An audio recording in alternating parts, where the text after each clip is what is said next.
How to send photos through WhatsApp web. Hello everyone, I am Bishaka and welcome to our channel. Now let's get right into the tutorial.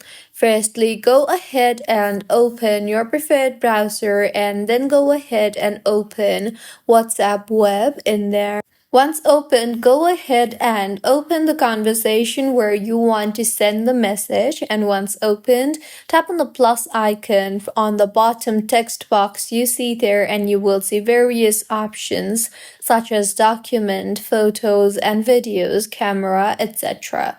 So tap on the photos and videos option you see there in order to send the photo that you want to send.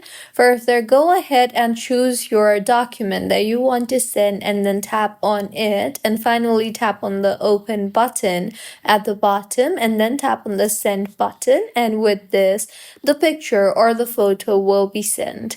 So this was about how you can send photo on WhatsApp web. If you find this tutorial helpful, please like the video and do comment if you have any queries.